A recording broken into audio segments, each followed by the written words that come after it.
Hello, and welcome to the second episode in the series, Why I'm Leaving Canada. Today on the Canadian government website, the article we're looking at is called Sense Making Futures, a Crisis of Certainty. All right, Nexus, if we can dive into the first point, there's 7 points in the article here, and the first one is reality becomes unreliable. So when we talk about reality becoming unreliable, the article explains that as AI and digital manipulation technologies advance, what we see and hear starts to lose its grounding in fact. Deep fakes, synthetic audio, and altered videos make it harder to know what's real. As a result, people start to question not just fringe sources, but even official records, making everyday reality increasingly shaky. Wow. And the next topic is the trust collapses.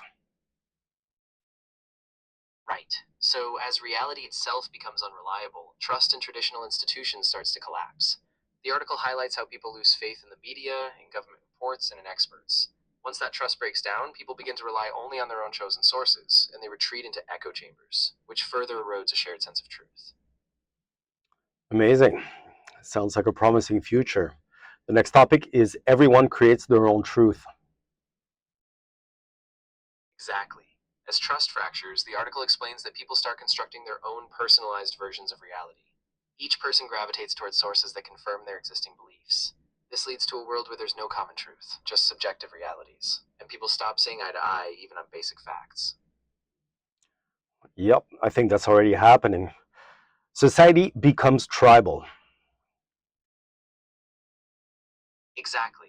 Once everyone is living in their own truth, society fractures into distinct tribes, each defined by their beliefs and narratives.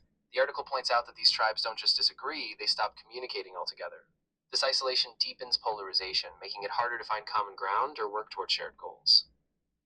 Sounds like divide and conquer. Proof stops mattering.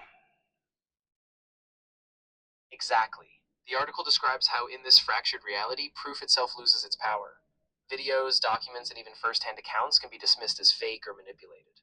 Without a universal standard for evidence, it becomes nearly impossible to prove wrongdoing or even establish basic facts. hmm And systems weaken. Right. And as proof stops mattering, the foundational systems that rely on trust, like democracy, law, and governance, begin to weaken. When people no longer believe in official processes or evidence, elections are questioned, laws are ignored, and institutions lose their ability to function effectively. And the last topic is truth becomes a product. Exactly. The article concludes that in this future, truth itself could become a product. A new industry might emerge where people can pay for curated, verified versions of reality. In other words, certainty would become a commodity, and only those with the means could afford a reliable truth. hmm Can you give us a conclusion to the article? Absolutely. So, in conclusion, the article warns that if we don't address this erosion of trust in reality, we risk a future where certainty is no longer public, but a luxury.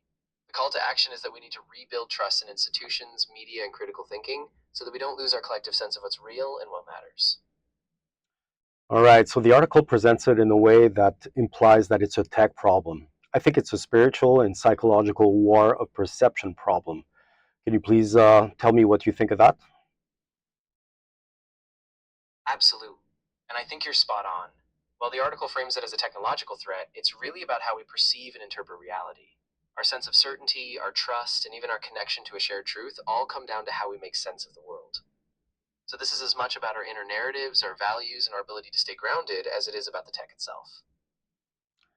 Thank you very much, Nexus. And thank you very much for joining me on this second episode. We'll see you on the next one. Have a good day, everybody.